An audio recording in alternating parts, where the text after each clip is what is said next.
Hello, potato! Caffeine is the drug that makes the world go round, and coffee is a great way of getting that caffeine into your body. With that in mind, I think it's time for a coffee break. Today, we're going to try a couple of Super Espressos by Kitu.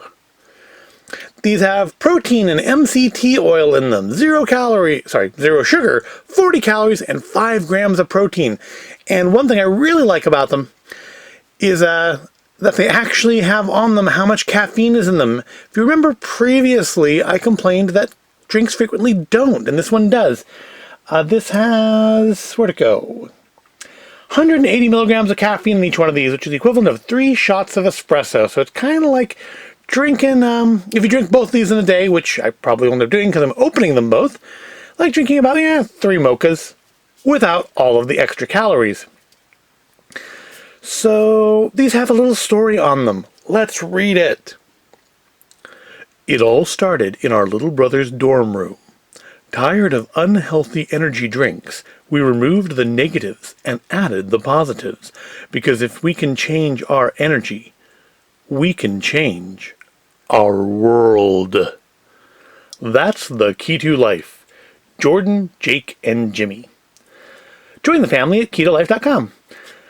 So the positives they've added are supposedly protein, healthy fats, and L-theanine.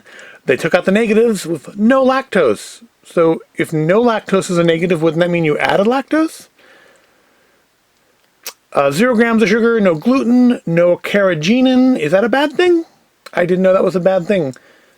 No sugar alcohol. Apparently it's from Italy? I have no idea why the country of Italy is on there. Does it say Italy on this? It says it's from New York.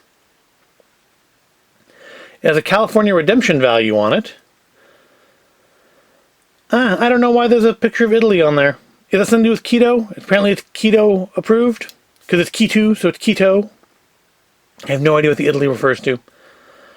I gotta say, this is like the cheapest can I have ever felt. It's not only just a really thin can, but if you look here, the label is just heat shrinked on. It's not like printed on the can like, a normal beverage. It's heat shrinked on like a plastic bottle. So that's a little weird. That's not normal. What's in this? So this one is, flavors we have today are vanilla and caramel. And the caramel here contains espresso, whey powder concentrate, coconut MCT oil, monk fruit, natural caramel flavor, natural flavor, potassium phosphate, gellan gum, L-theanine, green coffee extract. And I believe our vanilla here has the exact same thing, except it doesn't have caramel flavor, it has vanilla flavor. Yep.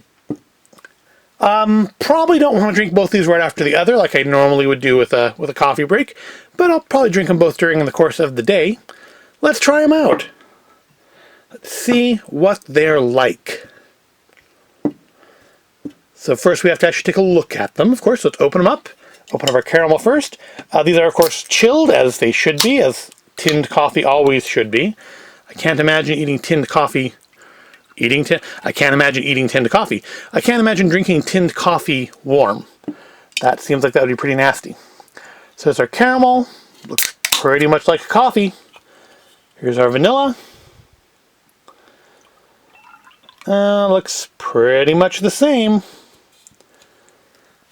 Yep, visually, not much there. Sniff the caramel. Oh yeah, that is very strong smelling of caramel. This is probably going to be a very strong flavored thing. What's the vanilla smell like? Smells like vanilla. Imagine that. Okay, so they smell like what they're supposed to taste like. That's either a plus or it's going to be overpoweringly flavored. Let's try our caramel.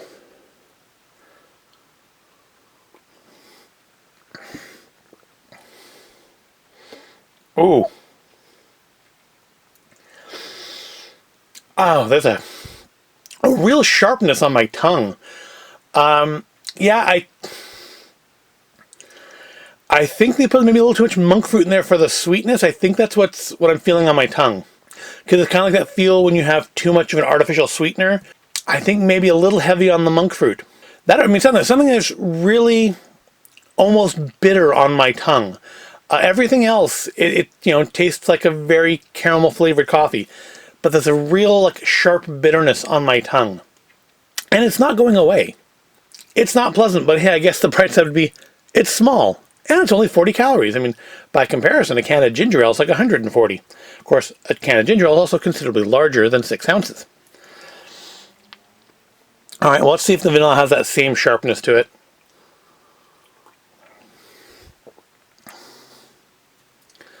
And yeah, it does. Maybe not as bad, but it's there. I wouldn't call it pleasant.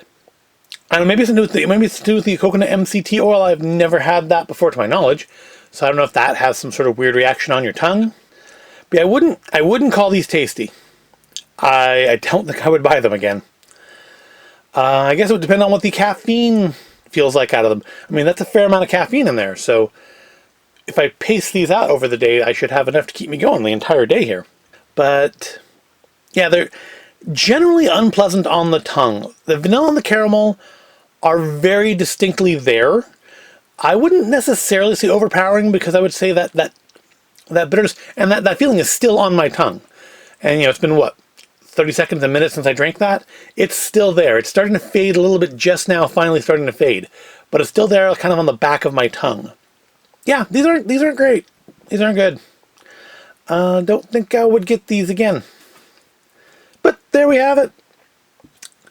There's our Kitu Super Espressos. I guess if you just need a quick boost of energy, you can drink them now. I mean, it's not like energy drinks normally taste what you'd call good to begin with. Energy drinks, and I used to drink plenty of them, are an acquired taste, and maybe that's part of what it is. I've lost that acquired taste.